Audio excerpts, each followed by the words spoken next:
Hello students and welcome to our YouTube channel the ध्रुनास। मैं Cecil दीवान आप लोगों का जनरल स्टडीज़ का टीचर आज फिर से लेकर आया हूँ द करंट अफेयर्स शो लेके। एक ऐसा शो जहाँ पे जो है हम लोग कुछ करंट अफेयर्स के बारे में डिस्कस करते हैं और उससे रिलेटेड कुछ इंपॉर्टेंट जानकारियों के बारे में भी हम डिस्कस करते हैं। ठीक है, तो आज का भी वीडियो इसी तरीके का है। तो चलिए बिना किसी देरी के शुरू करते हैं आज का ये वीडियो। सबसे पहले देखिए पहला सवाल, which of the following is India's longest freight train. Freight यानी मालगाड़ी। ठीक है, तो इंडिया का सबसे लंबा मालगाड़ी इनमें से कौन सा है? तो यहाँ पे जो ऑप्शन है ऑप्शन बी वासुकी, ये है इंडिया का लॉन्गेस्ट फ्रेट ट्रेन। ठीक है, वासुकी के बारे में मैं आप लोगों को कुछ बता देता हूँ। ये जो है ये south east central railway zone का पार्ट है। ठीक है, south east central rail zone, जिसका हेडक्वार्टर है छत्तीसगढ़।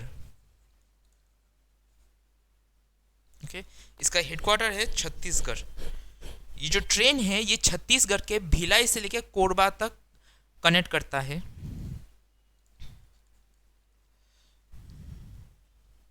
और इसकी कुल लंबाई है 8.3 किलोमीटर। यानी जो ये ट्रेन है इस ट्रेन की ही जो लेंथ है वो है 3.8 किलोमीटर, इतना लंबा है।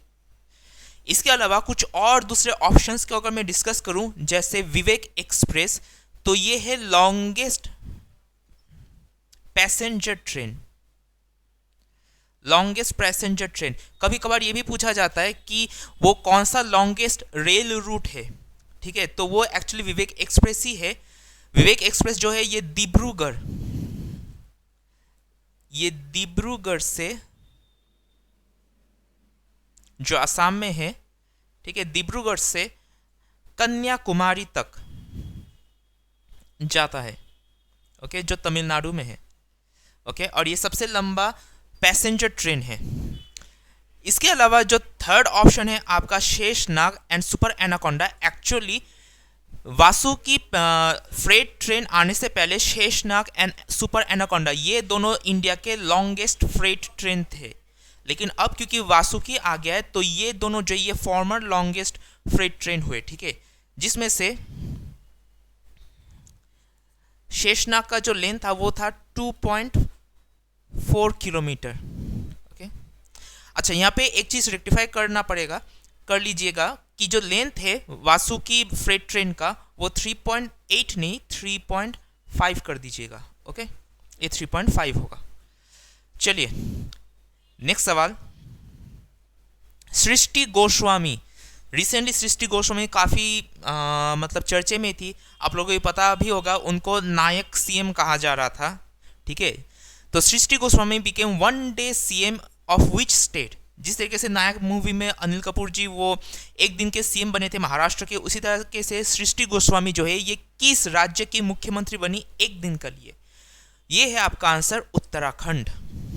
ओके, इसके अलावा सृष्टि गोस्वामी से रिलेटेड एक और सवाल कि ये जो है उत्तराखंड की यंगेस्ट चीफ मिनिस्टर बनी है सिर्फ 20 साल के उम्र में। Okay, youngest chief minister of Uttarakhand. Next, prime minister of which country received Padma Vibhushan award. Recently जो 2021 यानी कल की ही बात है, 2021 26 जनवरी इस रिपब्लिक डे के दिन जो है पद्मा विभूषण अवार्ड किस देश के प्रधानमंत्री को जो है दिया गया है? इसका आंसर होगा आपका जापान, ऑप्शन डी जापान। यहाँ पे तो मैंने देश पूछा था, लेकिन पूछ ही सकता कि कौन से प्रधानमंत्री है जिन्हें ये पद्मा विभूषण अवार्ड दिया गया है। तो जापान के ही जो प्रधानमंत्री है शिंजो आबे, इनको पद्मा विभूषण अवार्ड से नवाजा गया है। ओके, नेक्स्ट देखिए, ऑपरेशन सर्द हवा लॉन्च्ड बाय रिसेंटली जो है हमारे जो सेना वाहिनी है, तो एक उनमें से है एक ग्रुप जिन्होंने ऑपरेशन सर्द हवा लॉन्च किया है। और ये किसने लॉन्च किया है, सवाल यही पूछा जा रहा है। तो सही इसका उत्तर है ऑप्शन ए, बीएसएफ। बीएसएफ ने जो है रिसेंटली सर्द हवा नाम का ये ऑपरेशन लॉन्च किया है वेस्ट राजस्थान में, माफ कीजिएगा, वेस्ट राजस्थान में। अब ये सर्द हवा क्या है, एक्चुअली ये वो टाइम पीरियड है जब, क्योंकि हम जानते हैं राजस्थान में तो पूरा डेजर्ट ही डेजर्ट है, तो मतलब विंड मूवमेंट के वजह से क्या होता है, अक्सर जो हमारे सेना वाहिनी बीएसएफ के जो जवान हैं उन्हें दूर दूर तक, ठीक है, विंड के वजह से धूला मिट्टी के वजह से जो है, बलुआ के वजह से जो है उनको दिखाई नहीं देता, ठीक है, विजिबिलिटी जो है लगभग ज़ीरो हो जाता है। और इसी आंधी, इसी हवा का फ़ायदा उठाते हैं जो टेररिस्ट लोग, और वो इन सब सिचुएशन के, इन सब सर्कमस्टांसिस के अंडर पे क्या होते हैं, घुसपैठ करने की कोशिश करते हैं राजस्थान से। तो ये एक ऐसा ऑपरेशन है जहाँ पे जब ये आंधी तूफान जब चल रहा होगा, ये जो विंड मूवमेंट चल रहा होगा, उस वक्त जो है बीएसएफ वाले ये सर्द हवा ऑपरेशन सर्च करें, मतलब ऐसे ही एक्सट्रीम वेदर कंडीशन में, सिचुएशन में जो है ये सर्च ऑपरेशन चला रहे हैं, ये देखने के लिए कि राजस्थान में सीमा पार से कोई घुसपैठ या घुसने की कोशिश तो नहीं कर रहा है। जहाँ तक बीएसएफ की बात है, इसका फुल फॉर्म आप जानते होंगे, बॉर्डर सिक्योरिटी फोर्स, जिसका गठन कब हुआ था, इसका गठन हुआ था 1 दिसंबर 1965, ठीक है। यहां से एक और सवाल आ जाता है कि BSF raising day, BSF raising day ये कब सेलिब्रेट किया जाता है, तो ये है 1 दिसंबर को ही हम हर वर्ष 1 दिसंबर को बीएसएफ रेजिंग डे सेलिब्रेट करते हैं। इनके जो डीजी है Rakesh Asthana,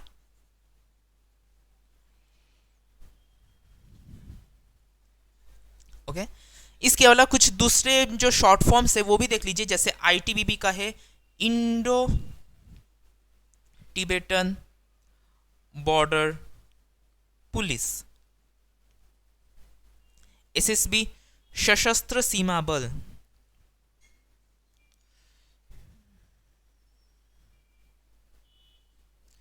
CISF central infrastructure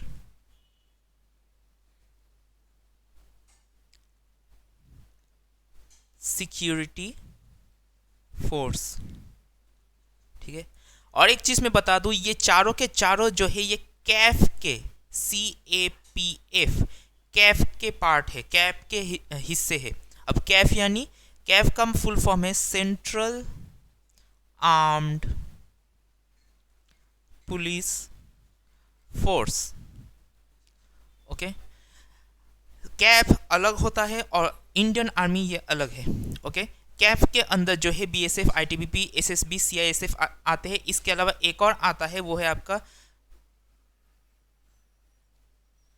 central reserve police force, CRPF, okay. ये भी जो है ये भी कैफ के अंडर में ही आते हैं।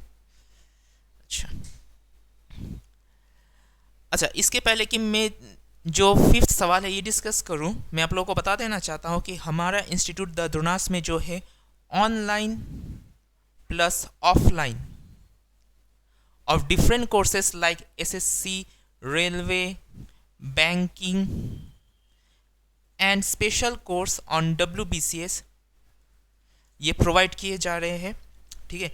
जहाँ पे जो है एडमिशन्स होने शुरू हो चुके हैं, और अभी हाल ही में जो है RBI का भी वैकेंसी निकला है, BCS का तो फॉर्म फिलअप हो चुका है। तो जितने भी स्टूडेंट्स जिन्होंने कोई भी इनमें से कोई भी या फिर कोई भी मिसलिनियस एग्जाम्स हो जो टारगेट रखा हुआ है, तो आप सभी से यही रिक्वेस्ट है कि आप हमसे जितना जल्दी हो सके कांटेक्ट कीजिए। हमारा जो कांटेक्ट नंबर है वो डिस्क्रिप्शन बॉक्स में आप लोग को मिल जाएगा। कोई भी अगर क्वेरी हो तो आप चाहे हमारे फेसबुक पेज को भी फॉलो कर सकते हैं, वहाँ पे भी हम टाइम टू टाइम हर एक चीज़ के जो है नोटिफिकेशन हम देते रहते हैं, ओके। अगर आपकी ज़िंदगी का एक ही लक्ष्य है कि कोई भी एक सरकारी नौकरी पाना, तो अपने सपनों को साकार करने का जो सबसे पहला जो स्टेप है वो यही है कि आप द द्रोणास का जो है एक हिस्सा बने। तो चलिए नेक्स्ट वीडियो सॉरी, नेक्स्ट सवाल देखते हैं। When is national tourism day celebrated? National tourism day ये कब सेलिब्रेट किया जाता है? तो नेशनल टूरिज्म डे जो है ये 25 जनवरी को सेलिब्रेट किया जाता है। 25 जनवरी को जो है हम नेशनल टूरिज्म डे सेलिब्रेट करते हैं। इसके अलावा एक और चीज़ आपको जानना पड़ेगा, 25 जनवरी को ही जो है नेशनल वोटर्स डे भी सेलिब्रेट होता है। National voters day, okay. इसके अलावा जो दूसरे ऑप्शन है उनको थोड़ा सा रिलेट कर लेते हैं। जैसे 23 जनवरी, इसको जो है अब से पराक्रम दिवस के नाम पे मनाया जाएगा। जो किन का डेट ऑफ बर्थ है? नेताजी सुभाष चंद्र बोस। मैं शॉर्ट में यहाँ पे लिख रहा हूँ नेताजी बोस, ओके, नेताजी सुभाष चंद्र बोस का है, ठीक है। अच्छा, इसके अलावा नेक्स्ट आ जाता है 24 जनवरी। 24 जनवरी का मैं यहाँ पे लिख देता हूँ नीचे, ठीक है। 24 जनवरी को जो है नेशनल एंथम जो है हमारा अडॉप्ट किया गया था।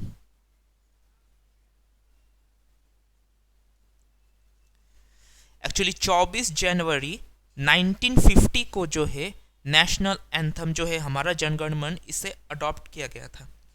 इसके अलावा 24 जनवरी को जो है इंटरनेशनल डे ऑन एजुकेशन,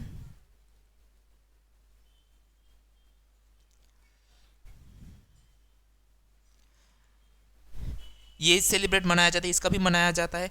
इसके अलावा national girl child day, national girl child day, ये दिन भी जो है 24 तारीख को मनाया जाता है। तो देख ही सकते कि एक ही डेट में कितने सारे इंपॉर्टेंट डेज है जो सेलिब्रेट किए जाते हैं, ओके। और जहां तक 26 जनवरी की बात है तो जाहिर सी बात है ये हमारा रिपब्लिक डे है, ओके। और इस बार का रिपब्लिक डे काफ़ी खास था। क्यों? क्योंकि मैंने आपको बता ही दिया था कि ये ऐसा गणतंत्र दिवस था जब हमारे रिपब्लिक डे के परेड के दिन जो है कोई चीफ गेस्ट नहीं थे, ओके, कोई भी चीफ गेस्ट नहीं थे वहाँ पे। अच्छा, नेक्स्ट आ जाइए। India's longest road bridge opened at, हाल ही में जो है इंडिया का सबसे लंबा रोड ब्रिज जो है ये कहाँ पे खोला गया है? तो ये खोला गया है आपका मेघालय में, ठीक है। मेघालय में ये खोला गया है और इस ब्रिज का जो नाम है वो है वारह्यू ब्रिज।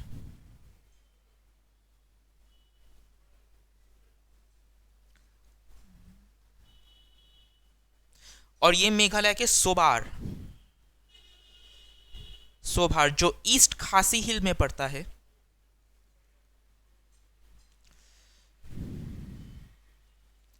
यहां पे खोला गया है, ओके। इसके अलावा कुछ और इंफॉर्मेशन को आप कंबाइन कर लीजिए। फॉर एग्जांपल जो असम है, मैं चेंज करके बताता हूं। जो असम है ये है, यहाँ पे जो है इंडिया का longest rail cum road bridge, India's longest rail cum road bridge. Rail cum road bridge मतलब ये ऐसा ब्रिज बनाया गया है जिसमें रेलवे और रोड दोनों एक साथ बनाए गए हो, ठीक है, एक साथ है। और इसका नाम है Bogibeel bridge, Bogibeel bridge, okay. देखिए, अगर इस वक्त अगर पूछा जाए लॉन्गेस्ट रोड ब्रिज तो वो वारह्यू ब्रिज हो गया जो मेघालय का है। अगर longest rail cum road bridge पूछा जाए तो ये हो जाएगा आपका बोगीबिल ब्रिज जो असम में है। इसके अलावा इंडिया का सबसे पहला ग्लास ब्रिज, वो ब्रिज जो पूरी तरीके से ग्लास का बनाया जा रहा है वो बिहार में खुल रहा है, ठीक है। और आखिरी सवाल, longest rail bridge, longest rail bridge, वो ब्रिज रेलवे का वो सबसे लंबा ब्रिज, उसमें ना तो कोई रोड है ना कुछ, ना ही टनल, हम ब्रिज की बात कर रहे हैं। तो ये है वेम्बनाड, अभी भी ये वेम्बनाड ही है जो कि आपके केरला में, ओके। तो इसी तरीके से स्टूडेंट्स हमारा जो वीडियो था वो यहीं तक का था। आई होप वीडियो आपको काफ़ी इन्फॉर्मेटिव लगा हुआ हो। और वीडियो भले ही 6 MCQ हम डिस्कस करते हैं, लेकिन उन 6 MCQs के साथ कितने सारे एडिशनल इन्फॉर्मेशंस आ जाते हैं ये आपको अभी पता चल ही गया होगा। वीडियो अगर इन्फॉर्मेटिव और अच्छा लगा हो तो वीडियो को ज़रूर लाइक कीजिए और अपने दोस्तों के साथ ज़रूर शेयर कीजिए। जो स्टूडेंट्स हमारे यूट्यूब चैनल में पहली बार आए हैं, हिट कीजिए उस सब्सक्राइब बटन को और क्लिक कीजिए उस बेल आइकन को, ताकि आप लोगों को हमारे वीडियोस के टाइम टू टाइम नोटिफिकेशंस हमेशा से मिलते रहे, टाइम टू टाइम मिलते रहे। मैं फिर से आऊँगा द करंट अफेयर्स शो के एक नए वीडियो के साथ। तब तक के लिए अच्छे से पढ़ते रहिए, खुद को अपडेट करते रहिए और हमेशा साथ में रहिए द द्रोणास के संग। Thank you.